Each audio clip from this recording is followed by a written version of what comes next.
179쪽 제6시간 로마서에 나오는 성령. 로마서 8장 9절. 하느님의 영이 여러분 안에 사시기만 하면 여러분은 육 안에 있지 않고 성령 안에 있게 됩니다. 누구든지 그리스도의 영을 모시고 있지 않으면 그는 그리스도께 속한 사람이 아닙니다. 그리스도의 영, 성령을 모시고 있지 않으면 그리스도께 속한 사람이 아니라는 거예요. 그러니까 여러분들 신자가 아니라는 거야. 아셨어요? 근데 많은 사람들이 이거 생각 안 해. 로마서 저자인 바오로 사도에 대해서 좀 살펴보도록 하겠습니다. 로마 제국 치하의 소아시아 킬리키아 지방, 현재의 튀르키예에 있습니다. 킬리키아 지방의 중심 도시인 타르수스에서 유대인으로 태어났습니다. 출생 연대는 신약 성서 학계에서 기원 후 5년쯤으로 추측하고 있으며 로마 제국의 시민권을 가지고 태어났습니다. 그러니까 부모님이 시민권을 가지고 있으면 자녀들도 시민권을 갖게 되는 거예요. 그의 고향이 고대 그리스 문명의 영향 밑에 있었던 관계로 당시의 일반적인 고전 교육 및 유다교의 바리사이파적 율법 교육을 받았을 것으로 추측하고 있습니다. 그는 존경받는 율법학자 가말리엘에게서 율법 교육을 받았는데 유대 전통에 따라 구약 성서, 율법 예언서와 율법 해석, 미드라시, 수사학을 공부했을 것입니다. 이러한 체계적 신학 교육은 사도 바오로를 유다 전통인 율법을 비판할 만큼 뛰어난 신학자로 자라게 해 주었습니다. 그리스도인들을 박해하기 위해 다마스쿠스로 가던 중에 예수님의 발현을 보고 그분의 음성을 듣고 회심하여 세례를 받게 되었습니다. 이 안티오키아 교회의 파견을 받아 선교 활동을 했는데 선교 활동은 기원 후 35년에서 60년 사이쯤에 이루어졌습니다. 13권의 서관 성서를 썼고 64년 네로 교황이 아니지 네로 황제의 박해로 순교하였습니다.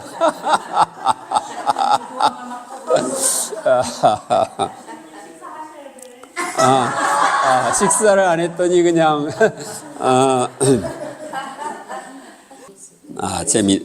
재밌다.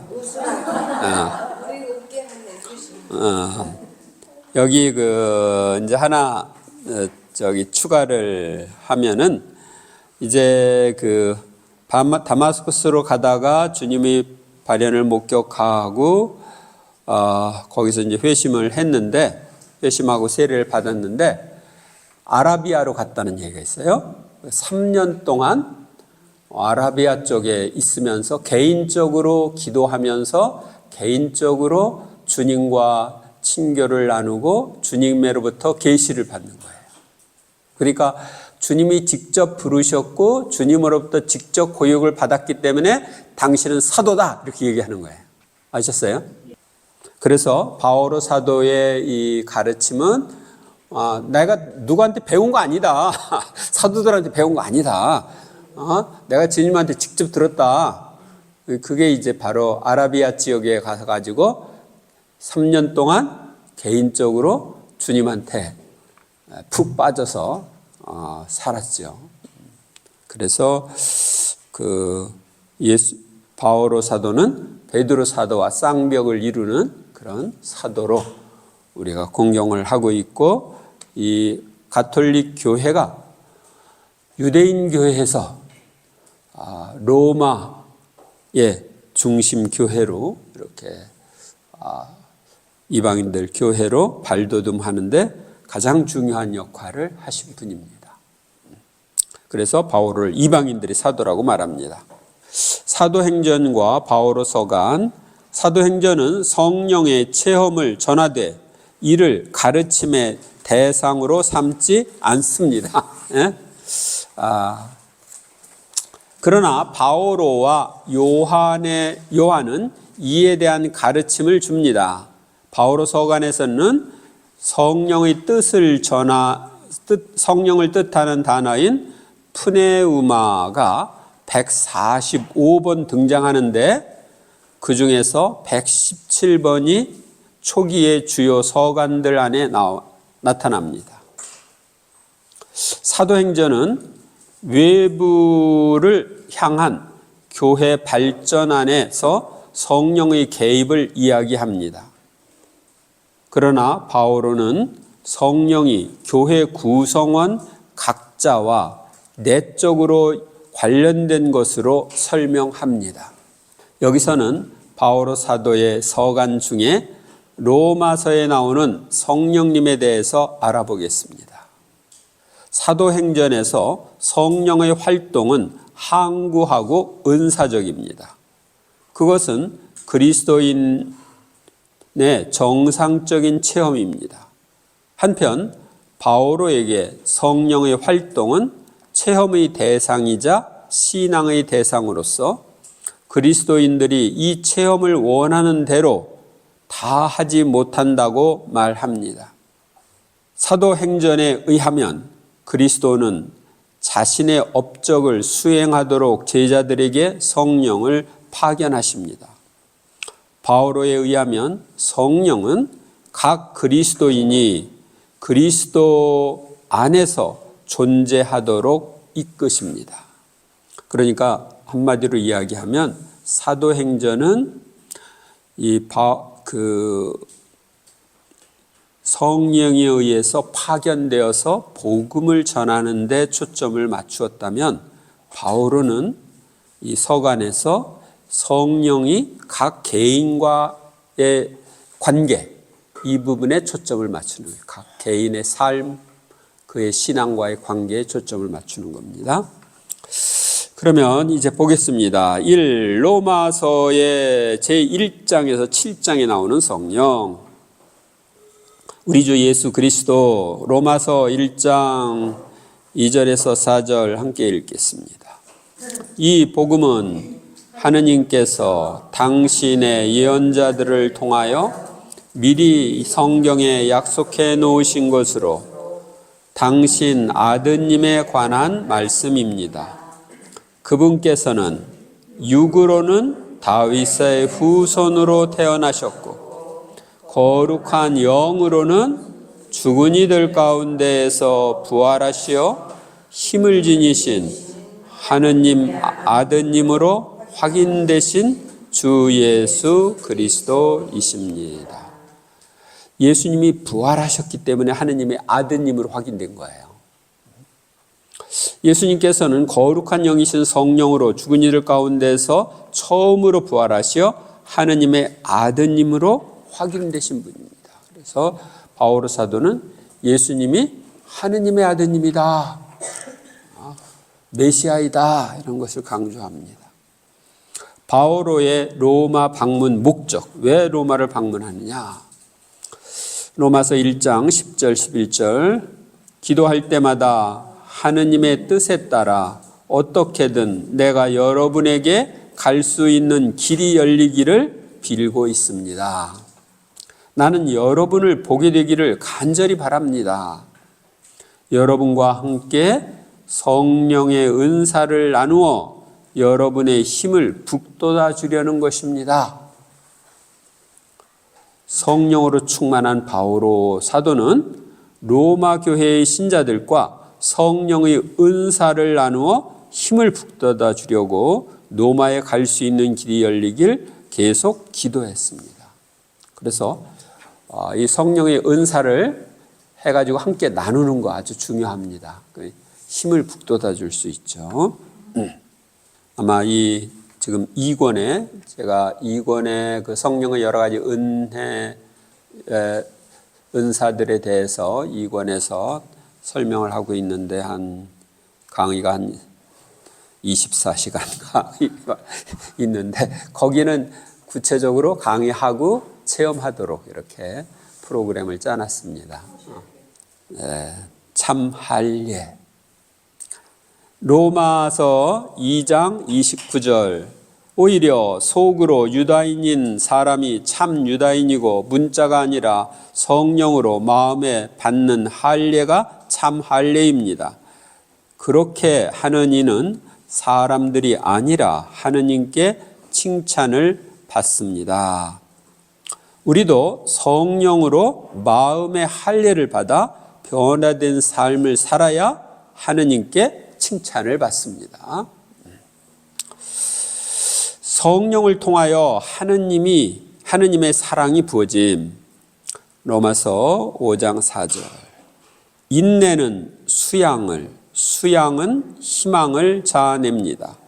그리고 희망은 우리를 부끄럽게 하지 않습니다. 우리가 받은 성령을 통하여 하느님의 사랑이 우리 마음에 부어졌기 때문입니다. 하느님의 사랑은 성령을 통하여 우리 마음에 부어집니다. 우리는 성령을 통하여 하느님의 사랑을 느낄 수 있습니다. 성령의 열매 중에 첫째가 사랑입니다. 이 성령은 우리를 하느님의 자녀로 만듭니다. 성령의 인격성은 무엇인가? 성 바오로에게서 성령은 단순한 힘이 아니고 사람 안에 전달되고 현존하며 활동하시는 하느님 자신이십니다. 근데 사람들이 그냥 성령을 힘으로만 생각해요. 그분은 우리 안에서 활동하는 사랑으로서 하느님이십니다.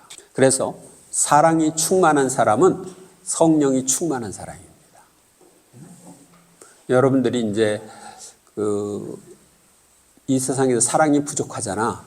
그러면 연옥에 가서 사랑을 채우는 거거든.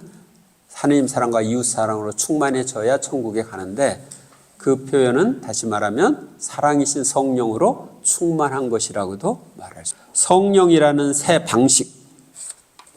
로마서 7장 5절 6절.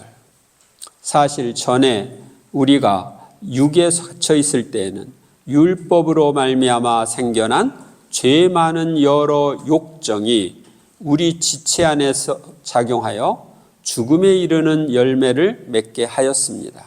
그러나 우리가 이제는 우리를 사로잡고 있던 율법과 관련해서는 죽음으로써 그것에서 벗어났습니다. 그리하여 율법이라는 옛 방식이 아니라 성령이라는 새 방식으로 하느님을 섬기게 되었습니다. 우리는 구약의 율법에서 벗어나 성령으로 하느님을 섬기는 사람들입니다. 그러니까 구약의 율법에 따라서 사는 사람들은 유대인들이야. 근데 성령에 따라 사는 사람들은 그리스도인들이에요. 이 제8장에 나오는 성령, 생명을 주시는 성령. 로마서 8장 1절 2절. 그러므로 이제 그리스도 안에 있는 이들은 단죄를 받을 일이 없습니다. 그리스도 예수님 안에서 생명을 주시는 성령의 법이 그대를 죄와 죽음의 법에서 해방시켜 주었기 때문입니다. 무슨 말이냐? 그리스도 예수님 안에 있는 이들은 우리들이요 성령의 법으로 죄와 죽음의 법에서 해방되었기에 단죄받는 일이 없습니다. 신앙인은 믿음과 세례로 성령에 따라 사는 삶을 시작합니다. 이것이 거룩한 삶으로의 진입이며 행진입니다. 조금 더 구체적으로 얘기하면 이렇습니다. 여러분들이 세례를 통해 모든 죄를 다 용서받았죠? 받았어요? 안 받았어요? 그리고 또 영원한 생명으로 넘어갈 길이 열렸죠? 그래서 죄와 죽음의 법에서 해방시켜 줬다고 말하는 거예요. 성령의 법이. 왜냐하면 우리는 세례 때 또 고해성사 때 성령의 능력으로 모든 죄를 용서받고 하느님의 영, 그 성령과 함께 살게 되므로 우리는 영원한 생명으로 넘어갑니다. 그래서 여러분들이 이제 이걸 조금 더 구체적으로 얘기하면 여러분들이 세례 때 생명의 은총을 받는다고 그래요. 옛날에는 성전 성총, 상전 성총, 항상 존재하는 은총. 근데 이 생명의 은총은 영원한 생명으로 넘어가는 은총이에요. 그러니까 하느님의 생명에 참여해야 우리는 영원한 그 하느님의 생명을 통해서 영원한 생명을 누릴 수가 있는 거예요. 그래서 그걸 받는데 이 생명의 은총을 잃어버리는 건 대죄를 지으면 잃어버리는 거예요. 대죄를 지으면. 그러니까 우리가 받는 은총은 두 가지예요. 이 생명의 은총하고 도움의 은총. 옛날에는 조력성총 그랬는데 이 도움의 은총은 여러분들이 지금 강의를 이렇게 들으면서 그렇구나 이렇게 깨닫는 거 있죠? 이게 도움의 은총으로 우리 깨닫는 거예요. 예비신자들이 교리를 배울 때 깨닫는 거, 또 여러분들이 강론을 들을 때 깨닫는 거, 책을 읽을 때 깨닫는 거, 이거 다 도움의 은총으로 그렇게 돼요. 로마서 8장 3절 4절 율법이 육으로 말미암아 나약해져 이룰 수 없었던 것을 하느님께서 이루셨습니다. 곧 당신의 친아드님을 죄 많은 육의 모습을 지닌 속죄 제물로 보내시어 그 육 안에서 죄를 처단하셨습니다. 이는 육이 아니라 성령에 따라 살아가는 우리 안에서 율법이 요구하는 바가 채워지게 하려는 것이었습니다. 하느님께서는 친아드님을 속죄 제물로 보내시어 그 육 안에서 죄를 처단하심으로써 성령으로 살아가는 우리 안에 율법의 요구가 채워지게 하셨습니다. 그러니까 율법은 지키면 복을 받고 지키지 않으면 벌을 받는 건데 그 예수님이 지키지 않은 것, 다시 말하면 죄를 지은 것을 다 처리를 하셨어. 그 얘기예요. 그래서 율법의 요구가 다 채워졌다. 로마서 8장 5절 7절 무릇 육을 따르는 자들은 육에 속한 것을 생각하고 성령을 따르는 이들은 성령에 속한 것을 생각합니다. 육의 관심사는 죽음이고 성령의 관심사는 생명과 평화입니다. 육의 관심사는 하느님을 적대하는 것이기 때문입니다. 사실 그것은 하느님의 법에 복종하지 않을 뿐만 아니라 복종할 수도 없습니다. 육 안에 있는 자들은 하느님 마음에 들 수 없습니다. 그러니까 성령을 따라 사는 이들은 영원한 생명과 평화에 관심이 있습니다. 근데 육을 따라 사는 사람들은 하느님의 법에 복종하지 않아서 하느님의 마음에 들 수 없습니다. 그러니까 육체가 원하는 대로만 살면은 죄를 짓는 거예요. 그러니까 하느님 마음에 들 수가 없는 거죠. 그러나 하느님의 영이 여러분 안에 사시기만 하면 여러분은 육 안에 있지 않고 성령 안에 있게 됩니다. 누구든지 그리스도의 영을 모시고 있지 않으면 그는 그리스도께 속한 사람이 아닙니다.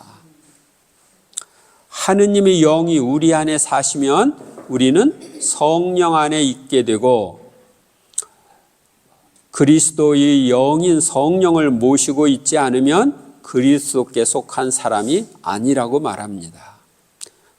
근데 내 안에 정말 성령이 계신가? 그걸 느끼면서 살고 있는가? 많은 사람들이 그렇지 못하고 있어요.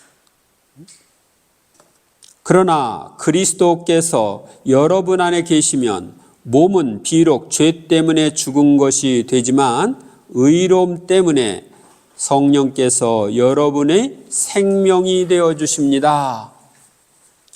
예수님을 죽은 이들 가운데에서 일으키신 분의 영께서 여러분 안에 사시면 그리스도를 죽은 이들 가운데에서 일으키신 분께서 여러분 안에 사시는 당신의 영을 통하여 여러분의 죽을 몸도 다시 살리실 것입니다. 그리스도께서 우리 안에 계시면 성령께서 우리의 생명이 되어주시고 성령을 통하여 우리의 몸도 부활시킬 것을 예고하고 있습니다. 그래서 성령이 내 안에서 그럼 자유롭게 활동하면서 당신의 모습을 드러내려면 어떻게 해야 되냐? 예수 그리스도를 나의 주님으로 받아들여야 되는 거예요. 그러니까 그리스도께서 우리 안에 계시면 성령께서 우리 생명이 되어주신다고 그랬잖아요. 그러니까 성령이 내 안에서 자유롭게 활동하시는 걸 내가 느끼려면 예수님이 내 삶의 주인이 되셔야 돼요. 예수님이 나를 움직이셔야 내 안에 주인으로 거칠 것 없이 행동하실 수 있어야 하느님의 영이 내 안에서 자유로이 활동하실 수 있는 거예요. 근데 오늘날 많은 사람들이 예수님이 주인이 아니라 자기가 주인이 돼서 살아. 그리고 예수님은 그냥 와서 도와주기만 하세요. 축복만 해주세요. 이런 걸로 끝나요. 그러니까 성령이 그 사람 안에서 자유롭게 활동 못하는 거예요. 여러분이 육에 따라 살면 죽을 것입니다.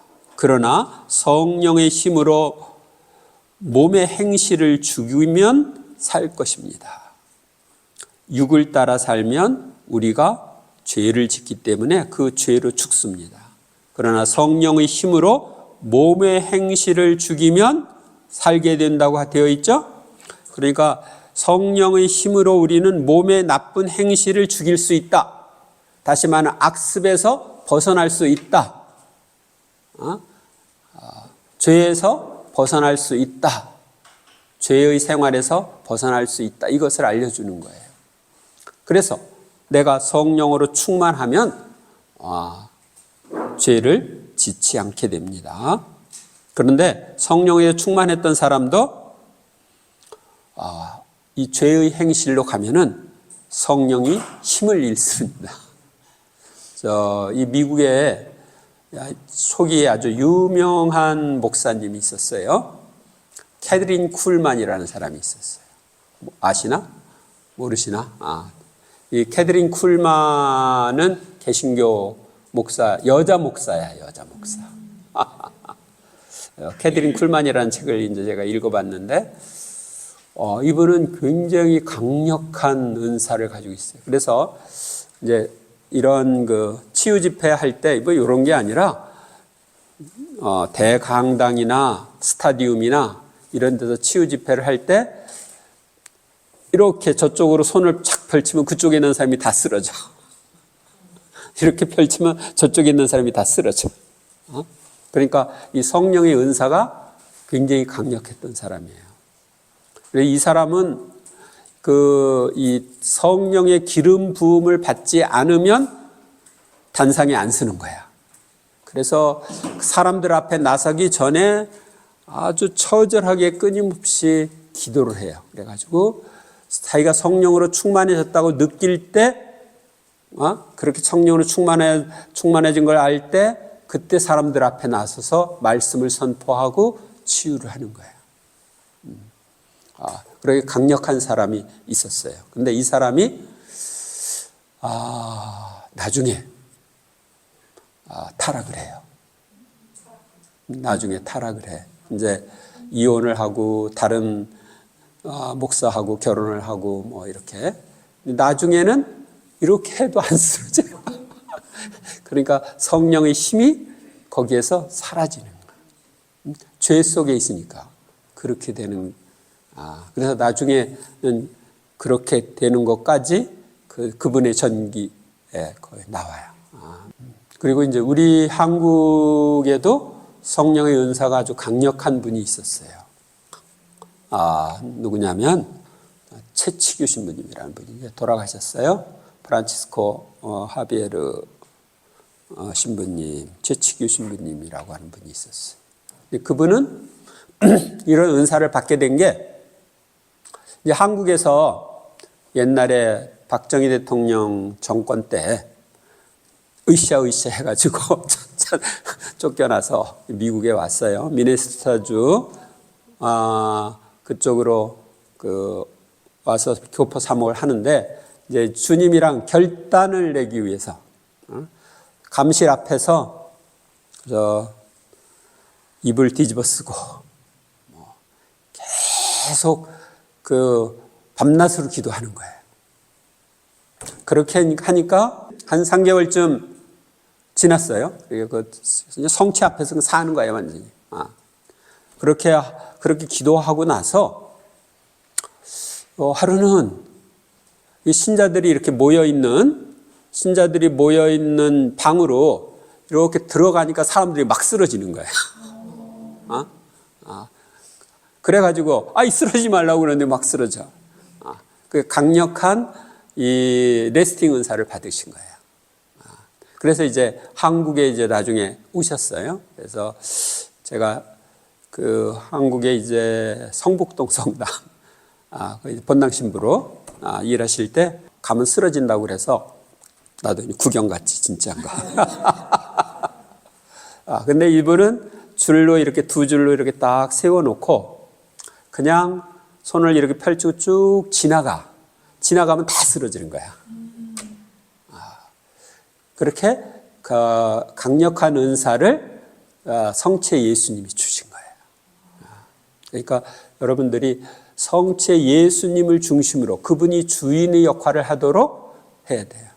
제가 초기에 이제 그분하고 저하고 또 지금 아직 살아있는 유병일 신부님하고 우리 한 9명을 제가 이렇게 해가지고 그 집에 가서 같이 매월 기도를 했어요. 우리는 가면 다 그냥 손잡고 가만히 있어. 1시간이고 2시간이고 가만히 있으면서 우리 안에서 역사하시는 성령. 그래서 말하지 않고 가만히 손잡고 기도를 한 그런 경험이 있습니다. 옛날에는 이제 제가 열심히 해가지고 좀 열심하다고 생각하시는 분들 딱 신부님 셋, 수연님 셋, 평신도 셋 이렇게 해가지고 9명을 가지고서 한 적이 있어요. 그게 이제 1985년도 그 정도에 그런 일이 있었습니다. 그래서 우리가 예수님을 중심으로 모시고 사는 것이 성령의 은사가 활성화되는데 아주 중요하다. 그리고 죄 속에 넘어가면 그런 것들이 사라질 수 있다. 하느님의 자녀가 되게 하시는 성령, 로마서 8장 14절 이하에 보겠습니다. 하느님의 영의 인도를 받는 이들은 모두 하느님의 자녀입니다. 여러분은 사람을 다시 두려움에 빠뜨리는 종살이의 영을 받은 것이 아니라 여러분을 자녀로 삼도록 해주시는 영을 받았습니다. 이 성령의 힘으로 우리가 아빠, 아버지하고 외치는 것입니다. 그리고 이 성령께서 몸소 우리가 하느님의 자녀임을 우리의 영에게 증언해 주십니다. 하느님의 영인 성령의 인도를 받은 사람은 성령의 힘으로 하느님을 아빠, 아버지로 부르는 하느님의 자녀가 됩니다. 자녀이면 상속자이기도 합니다. 우리는 하느님의 상속자입니다. 그리스도와 더불어 공동 상속자인 것입니다. 다만 그리스도와 함께 영광을 누리려면 그분과 함께 고난을 받아야 합니다. 우리는 하느님의 자녀이기에 그리스도와 더불어 공동 상속자입니다. 다만 그리스도와 함께 영광을 누리려면 그분과 함께 고난을 받아야 한다고 말합니다. 이때는 박해 시대니까 고난이죠. 그래서 지금은 아닌 것 같은데, 그렇지만 우리도 각자 하느님 말씀대로 살려면 고난이 따릅니다. 사실 피조물은 하느님의 자녀들이 나타나기를 간절히 기다리고 있습니다. 피조물도 멸망의 종살이에서 해방되어 하느님의 자녀들이 누리는 영광의 자유를 얻을 것입니다. 그러나 피조물이 아니라 성령을 첫 선물로 받은 우리 자신도 하느님의 자녀가 되기를, 우리의 몸이 속량되기를 기다리며 속으로 탄식하고 있습니다. 우리가 부활한 몸을 지닌 하느님의 자녀가 되면 다른 피조물들도 멸망의 종살이에서 해방된다고 말합니다. 우리가 몸이 부활하면 생로병사의 법칙에서 벗어나죠. 그런데 이 피조물도 이렇게 멸망의 종살이에서, 죽음에서 벗어나게 된다. 여기에 대해서 이제 그 유명한 키아라 루빅이라고 하는 사람은 이렇게 표현을 합니다. 어떻게 피조물이 멸망의 종살이에서 벗어날 수 있는가? 하느님의 자녀들이 누리는 영광의 자유를 얻을 수 있는가? 그것을 이렇게 설명을 합니다. 여러분들이 부활할 수 있는 것은 영성체를 하기 때문에 부활할 수 있는 거예요. 나를 먹는 사람은 영원히 살 것이라고 하셨고, 이제 다시 사는 부활에 대해서 예수님이 말씀하셨어요. 다시 살릴 거라고. 세상 마지막에 이제 다시 살릴 것을 얘기하셨는데, 우리가 영원한 생명을 가지신 예수님을 먹기 때문에, 또 그분이 부활했기 때문에 그 영원한 생명을 먹은 나도 부활하게 되는 거예요. 그러면 피조물은 어떻게 부활하냐? 내가 예수님을 먹으면 나는 예수님의 몸이 되죠. 예수님 머리고 우리는 지체라고 안 해? 그러니까 나도 성체, 예수님처럼 되는 거야. 그런데 내가 죽으면 어떻게 해? 땅에 들어가서 썩어. 그러면 나는 땅의 성체가 되는 거야. 그러면 땅에 있는 식물이 먹죠. 식물의 나를 흡수해. 그러면 그걸 또 누가 흡수해? 동물이 식물을 흡수해. 그래서 우리 그리스도인들은, 천주교 신자들은 땅의 성체가 된다. 그래서 그것을 먹은 다른 피조물들도 부활의 영광을 누리게 된다. 그러니까 다시 말하면 멸망의 종살이에서 벗어나게 된다 하는 표현을 씁니다. 멋있죠? 내가 예수님의 몸인데 땅 속에 들어가서 땅의 성체가 된다. 우리를 위해 기도해 주시는 성령. 로마서 8장 26절, 27절. 이와 같이 성령께서도 나약한 우리를 도와주십니다. 우리는 올바른 방식으로 기도할 줄 모르지만 성령께서 몸소 말로 다할 수 없이 탄식하시며 우리를 대신하여 간구해 주십니다. 여기서 이제 그 탄식이라고 하는 이 단어는 신령한 언어를 의미하는 전문 용어라고 헤르베르트 뮬렌 신학자는 말합니다. 마음속까지 살펴보시는 분께서는 이러한 성령의 생각이 무엇인지 아십니다. 성령께서 하느님의 뜻에 따라 성도들을 위하여 간구하시기 때문입니다. 성령께서 우리를 대신하여 탄식하시며 하느님의 뜻에 따라 간구하는 기도는 신령한 언어로 하는 심령 기도입니다.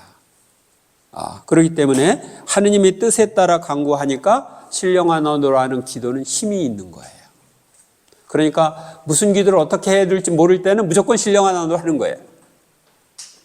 그건 하느님의 뜻에 따라 하는 기도니까. 그래서 신령한 언어로 하다 보면 한국어로 또 적절한 말마디가 떠올라서 기도를 할 수가 있죠. 3. 로마서 제9장에서 15장에 나오는 말씀. 나는 그리스도 안에서 진실을 말하고 거짓 말을 하지 않습니다. 나의 양심도 성령 안에서 증언해 줍니다. 바오로가 그리스도 안에서 진실을 말하는 것을 성령의 빛을 받은 양심도 증언해 준다고 말합니다. 이제 1. 성령의 은사들 보겠습니다. 로마서 11장 29절. 하느님의 은사와 소명은 철회될 수 없기 때문입니다. 그러니까 하느님이 주신 은사와 소명은 철회될 수 없다. 항상 우리 안에 존재해요. 그런데 내가 죄 속에 있다든지 믿음이 사라진다든지 그럴 때는 발휘를 못하는 거죠. 로마서 12장 6절에서 8절. 우리는 저마다 하느님께서 베푸신 은총에 따라 서로 다른 은사를 가지고 있습니다. 그것이 예언이라면 믿음에 맞게 예언하고, 봉사면 봉사하는 데 써야 합니다. 그리고 가르치는 사람이면 가르치는 일에, 권면하는 사람이면 권면하는 일에 쓰고, 나누어 주는 사람이면 순수한 마음으로, 지도하는 사람이면 열성으로, 자비를 베푸는 사람이면 기쁜 마음으로 해야 합니다.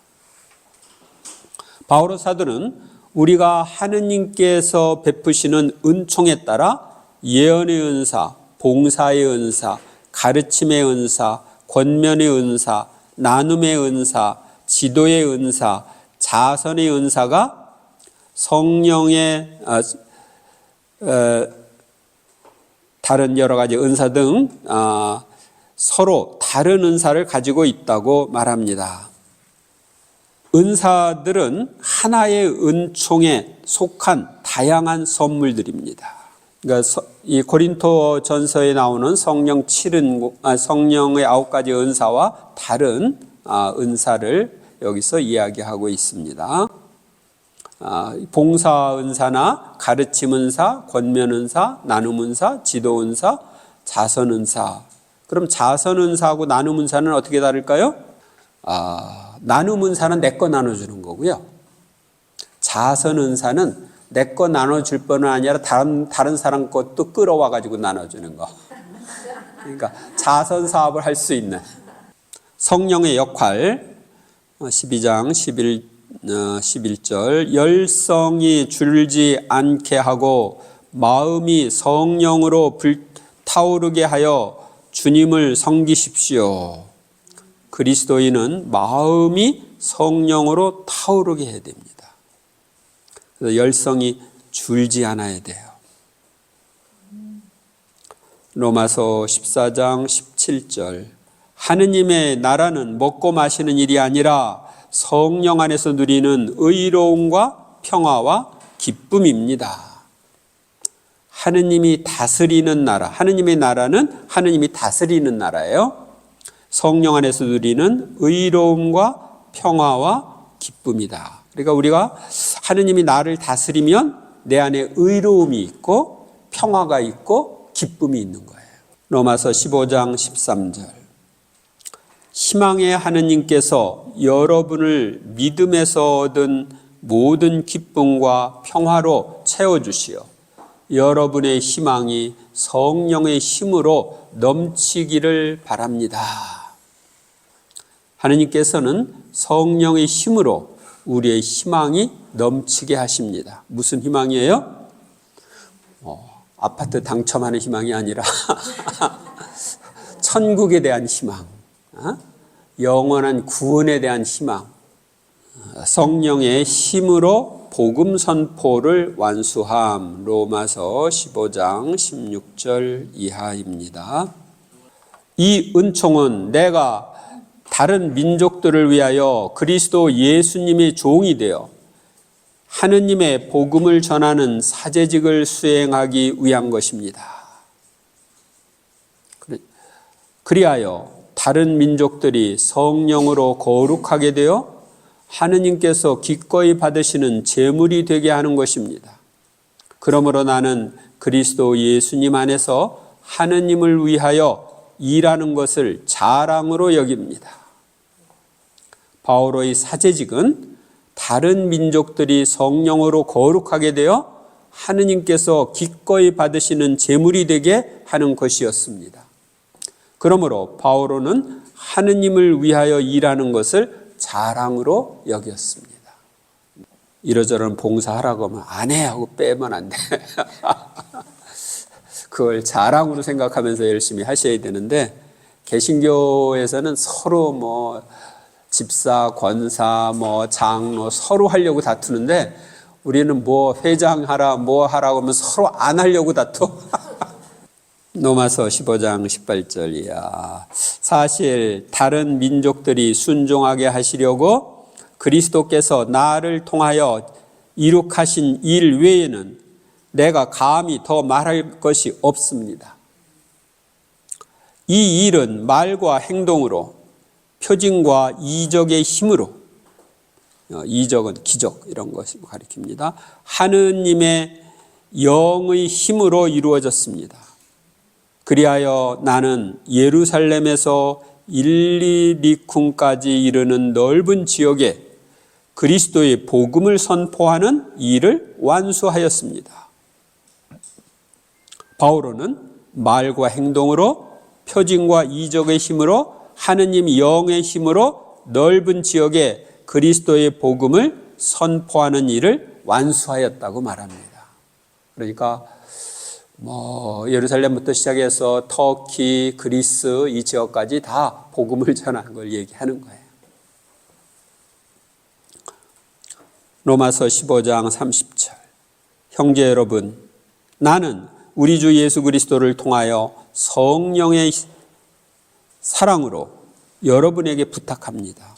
나를 위하여 하느님께 기도드리며 나와 함께 싸워주십시오. 바오로는 자신을 위해 하느님께 기도하고 함께 싸워줄 것을 성령의 사랑으로 로마 신자들에게 부탁합니다. 새로 알게 되었거나 마음에 다가온 내용을 묵상하며 기도하시기 바랍니다.